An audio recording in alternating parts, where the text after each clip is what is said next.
So thank you. So I'm going to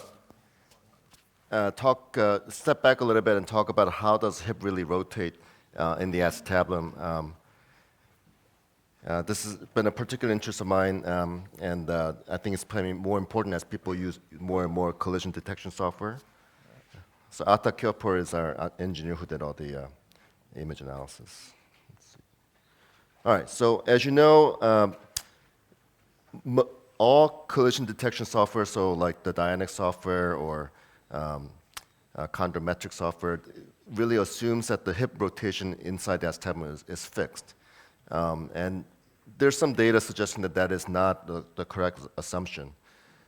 Basically, if the hip actually translates within the acetabulum, you're going to, and if you use a fixed center of rotation, you're going to overestimate impingement and underestimate instability.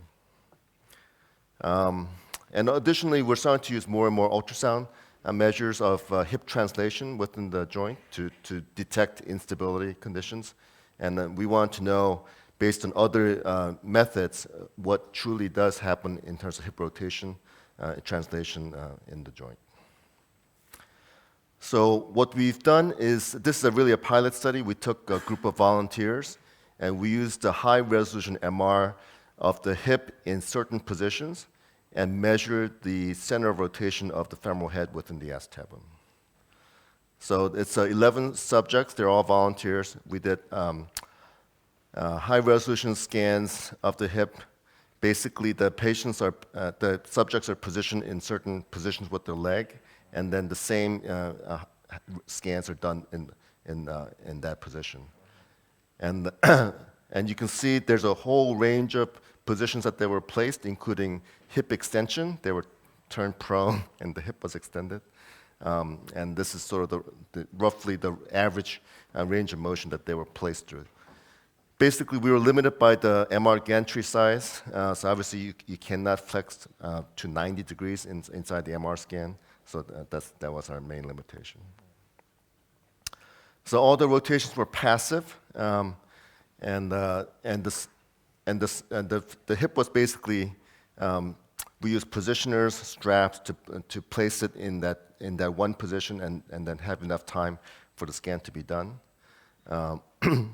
The first scan, which is a neutral position scan, included the complete femur to use as your baseline coordinate system. So the images were manually segmented, both the femur and the pelvis. It's a lot of work. I did not do this myself, just to be clear. We actually do have an automatic segmentation algorithm for MR, but we don't use that. And then the images were all co-registered, so meaning that they're separate scans, so they had to be registered to the same baseline scan so that you're measuring the same thing. We use a standard coordinate system based on the acetabulum, and all rotations and translations were normalized to the neutral position. All right, so I'll just go to the data. This is the range of the full range of motion for hip extension to flexion. You could go to the data. But most importantly, in terms of translation, you can see these are all normal hips. There's a fair amount of translation of the center of the femoral head within the acetabulum, whether anterior, posterior, superior. So it's not really a fixed rotation. And these are on the order of millimeters of translation. And this is just to show you in the sagittal plane how the femoral head translates within the acetabulum as you move the hip around. You can see it moves all over the place. And then this is looking in the coronal plane. All right.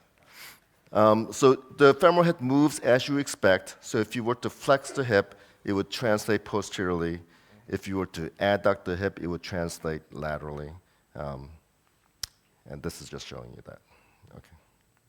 All right, so this is really a pilot study. We have to do a lot more validation, but it's just to show you that the center of rotation is not fixed. It moves on the order of millimeters.